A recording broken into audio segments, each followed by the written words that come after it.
Staff and House Judiciary, Florida Congresswoman Laurel Lee. Congresswoman, this is harrowing stuff. What's your reaction? Lisa Bloom, the attorney for one of Swalwell's accusers, today said she'll seek charges from law enforcement. Manhattan DA also reportedly investigating. What do you think? Do you think there'll be charges brought against him? Well, every allegation of criminal conduct must be investigated, and any criminal conduct should be charged. She's exactly right. So the first step is that anyone holding a public office needs to be held accountable to the people who sent them here. And I think it was the correct decision in light of the gravity of these allegations to resign. But of course, that shouldn't end here. That if there is any criminal conduct, it should be investigated absolutely in the states where it's alleged to have occurred. So, you know, that's the beginning of this process. I think in Congress, we have a much larger question to address. This is fundamentally also a violation of the public trust, and it affects the victims here, it affects the institution, and it affects the voters who send us to Washington. So how will this impact the California governor's race? It is a jungle primary. A Republican, two Republicans are leading the race there. Swalwell was the top Democrat with 12% support.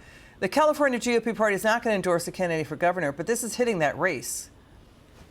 Absolutely. Because it is an open primary, and because for the Democrat candidates in the primary, Mr. Swalwell was in the lead, this could have a very significant effect there, because it essentially leads two Republicans on top in the polling. Now, this also is an opportunity politically for the other Democrats in that race to potentially see some changes in their standing and how they're performing with voters.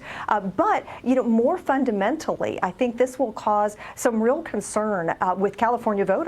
You know, who do we have on the ticket? How are these candidates being vetted? Can we trust the names that you know we're seeing on our ballots? So, you know, I think that this really goes to the fact that character matters in elected officials, and that's something that voters should be looking to when they go to the polls. Yeah, you know, Eric Swalwell apologized to his family, his staff, his constituents, but he's denying the allegations. Take a listen to this sound of Eric Swalwell saying real men don't terrorize women. Also, the media did come to his defense after the allegations he slept with a Chinese communist spy. Watch this.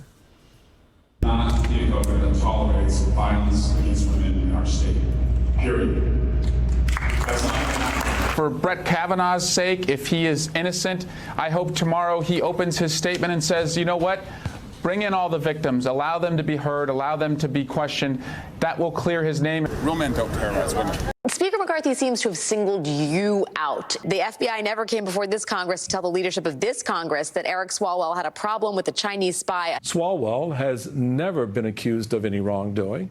The investigation in question revolved around a woman suspected of being a Chinese intelligence operative more than a decade ago. She helped Swalwell with a campaign event, some fundraising. Your thoughts on this kind of coverage from MS Now? In hindsight, these sound bites are brutal given the accusations today. What do you make of this? There's also this, top figures in the Me Too movement are still silent about the Swalwell case. Alyssa Milano, Gwyneth Paltrow, Neve Campbell, Lady Gaga, among others. They're not making any statements on this. Also Shonda Rhimes, Ava Longoria, Natalie Portman, and more. What do you think? Well, the double standard is staggering, and that's the reality. If we want a system that works, that respects victims, that gives due process to people who are accused, that standard should be the same, whether we're talking about our political foe or a political ally. And that's one thing that we're seeing here, is that the mainstream media and even Mr. Swalwell himself aren't necessarily endorsing the same standard now that the shoe is on the other foot. So absolutely, this is a case where we need to hear these allegations, treat these women with respect, hear what they have to say, and also ensure that any process, whether it's a criminal justice system, is fair and equitable to all involved. Thank you so much, Congresswoman Laurel Lee. It's good to see you.